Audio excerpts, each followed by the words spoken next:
Welcome to the Navy Medicine Readiness and Training Command Yokosuka Mental Health Minute, brought to you by the Directorate of Mental Health in collaboration with Fleet and Family Service Center. I'm Lieutenant Mallory. And I'm Kylie Mallory.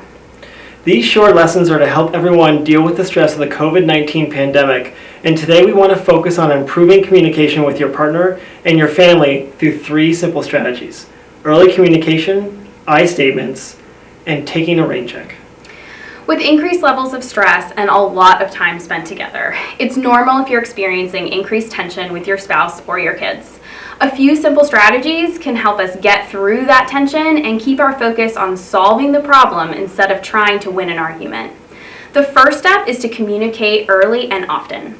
Don't let problems build up until there's an angry outburst. Instead, talk about problems as soon as they come up. One way to do this is to have a reoccurring time to bring up anything that's bothering one another. This can be as simple as finding a time, a few minutes after the kids go to bed, maybe on Tuesdays and Thursdays, to check in with each other. By having the time already scheduled, it makes it easier to bring up some of those things that are causing problems in the first place. So let's say that you set that time aside for a check-in, but you're worried about the issue you want to bring up and how that might upset your partner. This leads to our second strategy, using I statements. Instead of saying, you spend too much money or you spend too much time on your phone, bring up the topic by first focusing on how it affects you by saying the word I. For example, those previous statements could be changed to say, I'm a little worried about our finances, or I don't feel important when you're checking email while I'm talking. This changes the conversation from an attack against them to an honest statement about what's bothering you. Lastly, even with the best strategies, arguments are still normal. Trust me. If an argument becomes tense, you and your partner could utilize a rain check. A rain check is a short break in the conversation that you and your partner take when conflict is starting to escalate and your anger is starting to take over.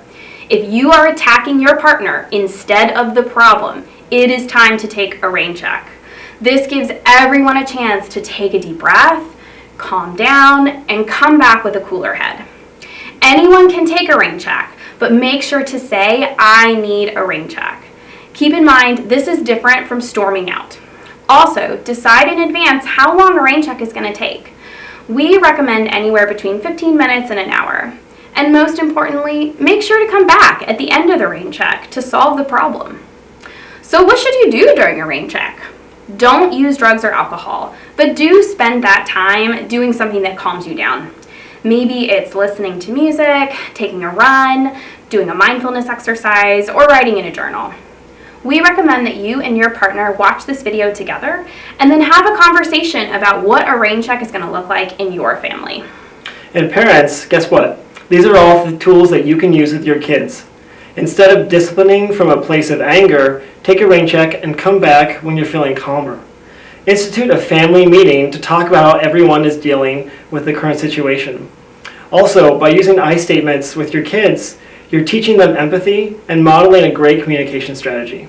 Regular check-ins, I statements, and taking a rain check are just some of the tools that you and your family can use to better manage anger and conflict. Now, if these anger and conflict situations escalate to the level where someone is harming someone else, please contact the Family Advocacy Program through Fleet and Family Service Center or by contacting CFA Security. Conflict is inevitable, but we always have choices in how we handle that conflict.